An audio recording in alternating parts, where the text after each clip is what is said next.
जय मसीह की दोस्तों, कैसे हो आप सभी। जैसा कि मैंने आप सभी को अपने पिछले वीडियो में बताया था कि मैं आप सभी को उन वचनों के बारे में बताऊंगा डिटेल्स में जो आज के लोगों के लिए ठोकर का कारण बनते हैं, जिन्हें अन्य जाति जब पढ़ते हैं तो उन्हें लगता है कि यार ये तो गलत है, ये तो पाप है, ये तो बुरा है। उन्हें लगता है कि ये तो बाइबल ने बहुत ही गलत चीज लिखा है, ऐसा तो नहीं होना चाहिए एक धर्म ग्रंथ में। तो उन्हीं सब वचनों में से एक है लूत की स्टोरी। क्योंकि आप सभी ने ये बातें पढ़ा होगा वचन में कि जब सदोम और अमोरा परमेश्वर नाश करने वाले थे तो स्वर्ग से 2 दूतों को लूत के घर में भेजा गया था, क्योंकि सदोम और अमोरा में केवल लूत ही था जो धर्मी इंसान था। इसलिए उस एरिया से परमेश्वर ने लूत को बचाने के लिए 2 दूत को भेजे थे और उसके कारण उसकी पूरी फैमिली भी निकाली गई। परंतु रास्ते पर लूत की बीवी ने पीछे देखा और वो नमक का खंभा बन गई। पर असली कहानी स्टार्ट होता है वहां से लूत के निकलने के बाद, जिसे पढ़ने के बाद लोगों को लगता है ये तो बहुत ही गलत लिख दिया गया बाइबल में। और अन्य जाति जब पवित्र आत्मा के बिना इस वचन को पढ़ते हैं तो वो ठोकर खाते हैं और मसीह का विरोधी बनते हैं और बाइबल को भला बुरा कहना शुरू करते हैं। परंतु आज मैं आपको बताना चाहूंगा कि हमारा बाइबल एक एक वचन सत्य है और इसमें जो कुछ भी लिखा गया वो पवित्र आत्मा की प्रेरणा से ही लिखा गया है। और पवित्र आत्मा हमें कभी भी ऐसी चीजों को नहीं बताएगा जो गलत हो, क्योंकि हमारा परमेश्वर हमें हमेशा सच दिखाता है ताकि हम जाने कि किसने किस तरह का काम किया और वो क्यों ब्लेस हुआ और क्यों श्रापित बना। तो चलिए हम उस स्टोरी को पढ़ते हैं आप सभी के बीच में, जिससे लोग ठोकर खाते हैं। और फिर मैं बताऊंगा कि उस वचन को, उस स्टोरी को बाइबल में क्यों मेंशन किया गया, क्यों लिखा गया और हमें उस स्टोरी से क्या सिखाना चाह रहे हैं। हम खोलते हैं बाइबल को, उत्पत्ति की पत्री 19 अध्याय को और 31 वचन से लेकर 38 वचन तक हम पढ़ते हैं। वहाँ लिखा है सबसे पहले, तब बड़ी बेटी ने छोटी से कहा, हमारा पिता बूढ़ा है और पृथ्वी भर में कोई ऐसा पुरुष नहीं है जो संसार की रीति के अनुसार हमारे पास आए। इसलिए हम अपने पिता को दाखमधु पिलाकर उसके साथ सोएं, जिससे कि हम अपने पिता के वंश को बचाए रखें। अतः उन्होंने उसी दिन रात के समय अपने पिता को दाखमधु पिलाया। तब बड़ी बेटी जाकर अपने पिता के पास लेट गई, पर उसने न जाना कि वह कब लेटी और कब उठ गई। और ऐसा हुआ कि दूसरे दिन बड़ी ने छोटी से कहा, देख, कल रात को मैं अपने पिता के साथ सोई, इसलिए आज भी रात को हम उसको दाखमधु पिलाएं। तब तू जाकर उसके साथ सोना कि हम अपने पिता के द्वारा वंश को उत्पन्न करें। अतः उन्होंने उस दिन भी रात के समय अपने पिता को दाखमधु पिलाया और छोटी बेटी जाकर उसके पास लेट गई, पर उसको भी सोने और उठने का समय का ज्ञान न था। इस प्रकार से लूत की दोनों बेटियां अपने पिता से गर्भवती हुई। बड़ी एक पुत्र जनी और उसका नाम मोआब रखा। वह मोआब नामक जाति का जो आज तक है मूल पिता हुआ। और छोटी भी एक पुत्र जनी और उसका नाम बेनम्मी रखा। वह अम्मोन वंशियों का जो आज तक है मूल पिता हुआ। हालेलुया। अब मेरे दोस्तों, इस स्टोरी पर क्या ऐसा रह गया है कि हम इससे कुछ सीखें, क्योंकि यहाँ तो सारा कुछ गड़बड़ घोटाला लगता है, सारा कुछ पाप लगता है, सारा कुछ गंद मचा हुआ लगता है।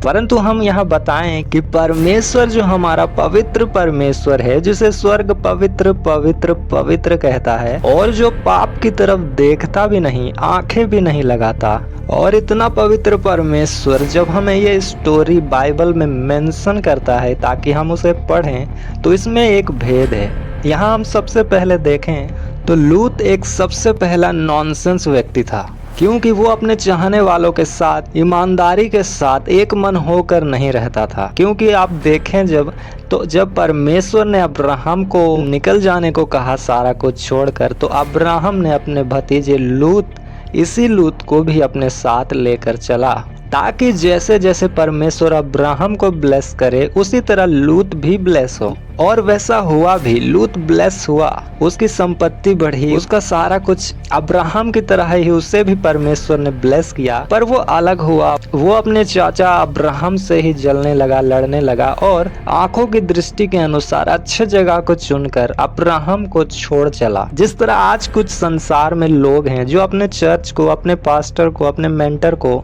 छोड़ देते हैं, जबकि उन्हें नहीं पता होता कि हमारे मेंटर का ब्लेसिंग जो परमेश्वर ने हमारे अगुए को मसा दिया है, उसी मसा के द्वारा हमारे जीवन में भी ब्लेसिंग आ रहा है। पर जब वो देखते हैं कि हमें ब्लेसिंग मिल रहा है तो वो सोचते हैं कि ये ब्लेसिंग तो हमारे मेहनत और हमारे ही लगन के कारण है, और ये सही भी बात है।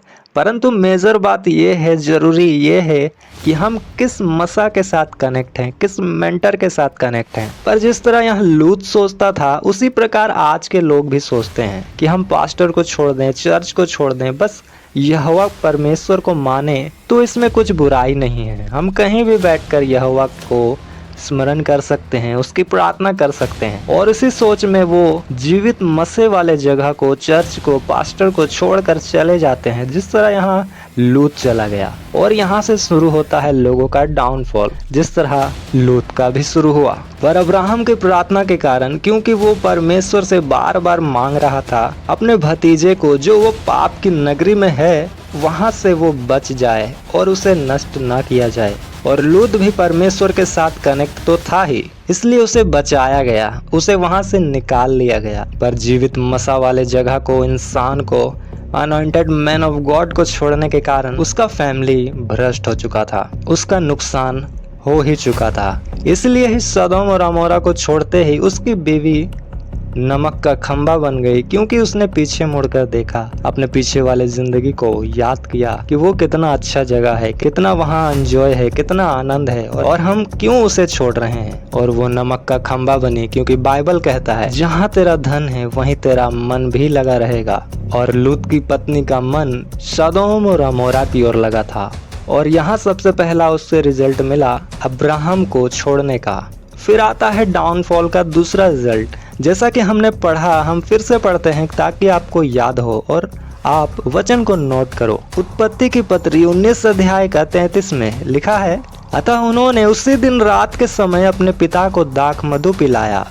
तब बड़ी बेटी जाकर अपने पिता के पास लेट गई, पर उसने न जाना कि वो कब लेटी और कब उठ गई। यहाँ क्या लिखा है, उसकी बेटी ने उसे क्या पिलाया? दाख मधु पिलाया, शराब पिलाया, वाइन पिलाया। और कुछ आज क्रिश्चियन यही गलती करते हैं कि वो क्रिश्चियनिटी पर होते हुए भी ये नहीं समझते हैं कि हमें शराब नहीं पीना है। वो दाखरस को शराब समझ लेते हैं बाइबल में, और वचन को तोड़ मरोड़ कर पीना शराब स्टार्ट करते हैं। पर वो नहीं जानते कि बाइबल में जब जब भी किसी ने वाइन पिया, दाख मधु पिया, उसने बड़ी विपत्ति को भोगा है। लेकिन आज कुछ जवान बहुत चालाक होते हैं, वो कहते हैं नहीं नहीं मैं तो नहीं पीता, मेरे दोस्त ने मुझे पिला दिया, मेरे फ्रेंड ने मुझे पिला दिया, मेरी संगति ऐसी हो गई। पर असल में होता है कि उनकी बुद्धि भ्रष्ट होती है, उनका ही माइंडसेट वैसा होता है कि वो पी लेते हैं। जिस तरह यहाँ लूत ने खुद नहीं पिया, उसकी बेटियों ने उसे लाकर पिलाया और वो मूर्ख पी गया, और पीने के कारण वो बेसुध हुआ, वो सो गया, वो होश खो बैठा। और बेटियों की जैसी संगति वैसी रंगती थी, वैसा ही उनका भी माइंडसेट हो चुका था। क्योंकि हम जिस एरिया पर रहते हैं, जिस जगह पर रहते हैं, वैसा हमारा सोच, वैसा थिंकिंग, वैसा ही कल्चर बन जाता है। तो जिस तरह सदोम और गमोरा में रहने के कारण, हर जगह पाप और व्यभिचार देखने के कारण लूत की बेटियों को ये नॉर्मल सा लगने लगा था। उन्हें लगता था इसमें कोई बड़ी बात नहीं है, क्योंकि वहाँ हर एक जन व्यभिचार में डूबे थे। हर एक तरह का बुरा पाप जो आज भी लोग नहीं करते होंगे, वैसा वैसा पाप वहाँ होता था। वहाँ फादर और डॉटर में रिलेशन नॉर्मल था, इसलिए उनको भी ऐसा लगने लगा कि हम भी ये करें तो कोई बात नहीं।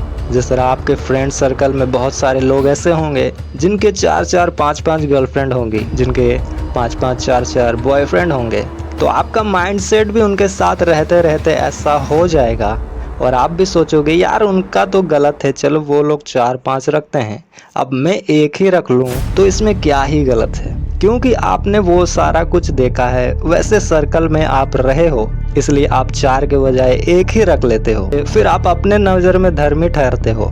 परंतु बाइबल कहता है पाप तो पाप है, और उसके कारण उसकी जो करप्ट हो चुकी बेटियां थी, उन्होंने अपनी मर्जी की और व्यभिचार किया। उसके बाद अगले दिन भी हम देखें तो फिर से उसे शराब पिलाया गया, फिर से दाख मधु पिलाया गया, और वो फिर से पी गया। यहाँ हम नोटिस करते हैं माइंड सेट, आपके दिमाग में कितना वचन के लिए डर है। अगर आपको छोटा पाप और बड़ा पाप माइंडसेट में बैठा हुआ है तो आप परमेश्वर के राज्य में बढ़ नहीं सकते और आपका गिरना तय है। बाइबल में कहा गया यहोवा का भय मानना बुद्धि की शुरुआत है, परंतु यहाँ लूत और उसकी फैमिली में यहोवा का भय जा चुका था। इसलिए वो बस सदोम और अमोरा के पाप को देखकर अपने सच्चे मन को पीड़ित करता था। बाइबल कहती है वो किसी को बचाने की कोशिश नहीं करता था, वो किसी को समझाने की कोशिश नहीं करता था, वो गलत को गलत नहीं बोलता था, बस मन में पीड़ित होता था, दुखी होता था। अब भाई साहब कोई कमेंट करेंगे कि आपको कैसे पता कि वो किसी को समझाता नहीं था, प्रचार नहीं करता था। तो मैं आपको बताना चाहूँगा कि एक दिमाग लगाओ, सेंस लगाओ कि अगर वो लोगों को समझाता कि ये गलत काम मत करो, पाप मत करो, तो जब वहाँ के गांव वाले उसके घर में आए कि लूत के घर आए हुए 2 दूतों के साथ वो लोग गलत काम करें, तो वहाँ लूत ने उस अपने गाँव वालों को ये कभी नहीं कहा कि ये बुरा काम मत करो, ये गलत है, परंतु उसने कहा कि तुम मेरी बेटियों को ले जाओ, मेरी बेटियों साथ गलत काम करो। आप यहाँ उसका माइंडसेट देख सकते हो। अतिथि सत्कार करो, ये अच्छी बात है, बाइबल में लिखा गया है, परंतु यहाँ उसका नॉनसेंस पना भी दिखता है कि वो अपनी बेटी को ही दे रहा है। तो आप सोच सकते हो यहाँ उसका नॉनसेंस गिरी कितना हाई लेवल का है। तो यहाँ उसका मूर्खता ने अपना काम किया, शैतान ने उसको यूज किया और यहाँ उसका फैमिली करप्ट हुआ। उसे खुद लूत को भी आत्मा में शैतान ने नॉनसेंस बना दिया, बस एक रीज़न कि वो अब्राहम को छोड़कर अपनी आंखों की दृष्टि के अनुसार चलना शुरू किया। अब यहाँ उसकी दोनों बेटियों ने दोनों ने उसे शराब पिलाया एक एक दिन में और गलत किया। अब यहाँ रिजल्ट क्या आया हम वो देखते हैं। 37 और 38 वचन में लिखा है, बड़ी एक पुत्र जनी और उसका नाम मोआब रखा। वह मोआब नामक जाति का जो आज तक है मूल पिता हुआ, और छोटी भी एक पुत्र जनी और उसका नाम बेनम्मी रखा।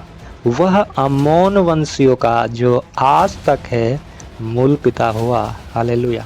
अब यहाँ जिस भी तरह से जो भी करके उन दोनों बहनों ने अपने पिता के साथ कुकर्म करके पुत्र को जन्म दिया, और एक का नाम मोआब रखा और दूसरे का नाम बेनम्मी रखा, जिसे हम अम्मोन भी कहते हैं। अब हम यहाँ मेन बात में आते हैं कि बाइबल में परमेश्वर ने इन बातों को क्यों मेंशन किया, जिसे आज अन्य जाति पढ़ते हैं या कोई क्रिश्चियन भी बंदा पढ़ता है तो वो ठोकर खाता है, उसे गलत लगता है, उसे ये बुरा लगता है कि परमेश्वर के लोग ऐसे क्यों हैं। लेकिन बाइबल हमें यहाँ सिखाता है, क्योंकि बाइबल दुनिया का सबसे ज्यादा सच्चा पुस्तक है, सच्चा जीवित वचन यहाँ है, और ये हमें सिखाता है कि परमेश्वर अपने लोगों की गलती को छुपाता नहीं है। उसके सामने वही सही है जो सही कर्म करता है। अगर अब्राहम भी कुछ गलती करता, अगर पौलुस भी कुछ गलती करता, अगर लोग और भी परमेश्वर की गलतियां करते तो उनकी गलती भी परमेश्वर दिखाता है।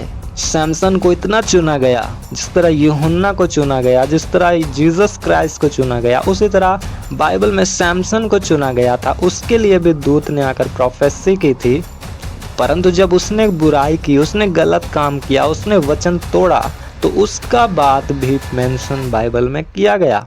क्योंकि परमेश्वर का वचन कहता है, ये संपूर्ण पवित्र शास्त्र परमेश्वर की आत्मा के प्रेरणा से रचा गया है और सभी बातों के सीखने के लिए लाभदायक है। अब यहाँ सारा कुछ हमें बताता है कि किसने कौन सा काम किया और उसे ब्लेसिंग मिला, और कौन सा काम किया जिससे उसका ब्लेसिंग ले लिया गया और वो गिराया गया, वो डूब गया, वो नष्ट किया गया। क्योंकि हर एक काम का परमेश्वर के पास प्रतिफल है। आज कितना ही बड़ा परमेश्वर का दास क्यों ना हो, अगर वो गलती करता है तो परमेश्वर उसे 5 मिनट नहीं लगाते हैं गिरा देने में। फिर उनका पिछला काम उसके किए गए पापों को ढांप नहीं सकता। हाँ, वो मन फिराए तो उसका पाप क्षमा हो सकता है, लेकिन पाप ढपता नहीं है। अब यहाँ लूत और उसकी बेटियों की स्टोरी हमें ये बताती है कि उसके पाप के द्वारा एक ऐसे लोग जन्मे जिनका परमेश्वर की उपस्थिति से किसी भी प्रकार का लेना देना नहीं था, क्योंकि पाप की मजदूरी बाइबल कहती है कि मृत्यु है, और मृत्यु परमेश्वर से दूर होना भी है। जब हम परमेश्वर से दूर होते हैं तो हम में जीवन नहीं होता फिर। और जब उसकी बेटियों ने पाप से जन्माया अपने बच्चों को, तो फल पाप का मृत्यु ही निकला, क्योंकि अम्मोनी और मोआबी को यहोवा ने अपने उपस्थिति में कभी भी आने नहीं दिया। व्यवस्था विवरण 23 अध्याय का 3 में हम उसे पढ़ते हैं। लिखा है, कोई अम्मोनी व मोआबी यहोवा की सभा में ना आने पाए, उसकी 10वीं पीढ़ी तक का कोई यहोवा की सभा में कभी ना आने पाए। हालेलुया। आज लोग बोलते हैं बाइबल में ये क्या लिखा गया, तुम्हारा बाइबल में तो ये लिखा गया है लूत ने अपनी बेटियों के साथ व्यभिचार किया, ये किया वो किया। तो यहाँ उसका फिर वो रिजल्ट नहीं देख सकते कि परमेश्वर ने उनके वंश तक से नफरत किया, उनके वंश को अपनी हजूरी पर नहीं आने दिया, क्योंकि परमेश्वर की परम पवित्र स्थान में पाप के द्वारा कोई जा नहीं सकता। बाइबल कहता है बिना पवित्रता तुम परमेश्वर को कदा भी नहीं देख सकते, क्योंकि जब आप पाप के द्वारा कुछ रिजल्ट लेते हो अपने लाइफ पर, तो उसका असर आपको जीवन भर भोगना पड़ता है। तो आप जितना भी संसार में ब्लेस हो जाओ, संसार में धनी बन जाओ, अमीर बन जाओ, परंतु वो धन में अगर परमेश्वर नहीं है तो उसके साथ आपको श्राप भोगना पड़ेगा। परमेश्वर की उपस्थिति के बिना वाले धन में आपको दुख मुफ्त में मिलेगा। इसलिए जैसा कि आपने व्यवस्था विवरण में पढ़ा कि परमेश्वर ने मोआबियों को और अम्मोनियों को अपने सभा में आने से मना कर दिया, उनकी पीढ़ियों तक को मना किया गया, क्योंकि इस्राएलियों का तो दुश्मन बहुत सारे लोग थे, परंतु किसी को परमेश्वर ने ऐसा नहीं कहा कि वो लोग मेरे उपस्थिति पर नहीं आ पाएंगे। लेकिन मोआबी और अम्मोनी को कहा गया कि वो नहीं आ सकते मेरी उपस्थिति पर, उनकी पीढ़ियां नहीं आ सकती, क्योंकि वो पाप के रिजल्ट थे, इसलिए उनमें पाप बसा था और वो मन फिराना नहीं चाहते थे, और पाप का फल मृत्यु मिलना ही था। और परमेश्वर का नफरत इंसानों के लिए मृत्यु से भयंकर है। तो जितने लोग कहते हैं कि ये पाप के बाइबल में ये गलत है, ये बुरा है, तो आप ये जानो कि जिसने पाप किया वो कितना ही पवित्र जन रहा हो पहले, परंतु पाप करने के बाद उसका रिजल्ट बुरा ही आता है। और लूत को भी रिजल्ट बुरा मिला, उसका फैमिली डिस्ट्रॉय हुआ, उसके वंश श्रापित हुए, वो खुद कुछ दिनों बाद मृत्यु में सो चुका, सारा कुछ यहाँ तहस नहस हो गया उसका। तो जितने लोग स्टोरी को पढ़कर खुद मन में धारणा कर लेते हैं कि ये गलत है, ये बुरा है, तो पहले समझें कि ये लिखा क्यों गया। इसलिए लिखा गया कि आज के लोग समझें, आज के लोग जानें कि बुरा करने वाले का मृत्यु हिस्सा है। कोई दास अपने को इतना बड़ा ना समझे कि वो पाप करे और बच जाए, क्योंकि उसने बहुत मेहनत किया है।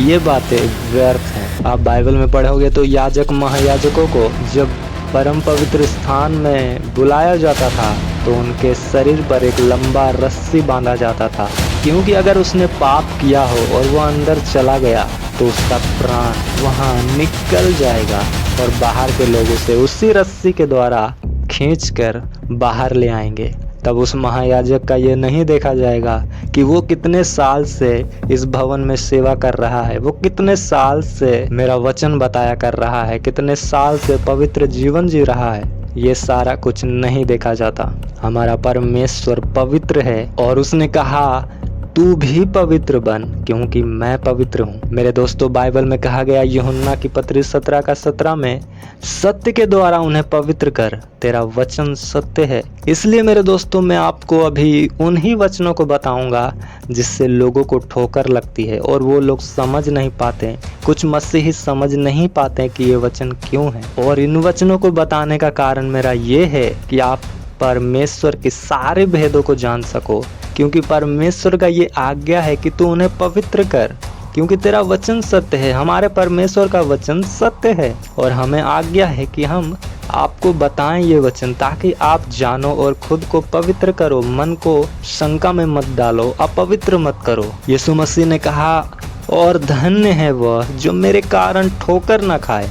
तो हमें धन्य बनना है, हमें ब्लेस होना है और हमें ठोकर वचनों से नहीं खाना है। इसलिए मैं आपको बताऊंगा उन्हीं वचनों को जिनके द्वारा आप ठोकर खा सकते हो, ताकि जब आप वचन जान जाओ, सीक्रेट जान जाओ, भेद को जान जाओ, तो फिर आप ठोकर नहीं खा सकते। फिर किसी भी तरह का वचन आपको शंका में नहीं डाल सकता, आपको कंफ्यूजन में नहीं डाल सकता। आप दूसरों की शंका को दूर करने लगोगे। हालेलुया। तो ये वचन वो सारे लोग सुने जिनको लगता है बाइबल गलत है, बाइबल में पाप है, और अपने मन को शुद्ध करें, पवित्र करें और सत्य के द्वारा अपने कमर को कसें। मेरे प्रियो, हम फिर मिलेंगे किसी और वचन के साथ जिसमें आपको शंका है, जिसमें लोग ठोकर खाते हैं। तब तक के लिए परमेश्वर की उपस्थिति में हम ब्लेस रहें। आप सभी को मेरी तरफ से जय मसीह की शालोम।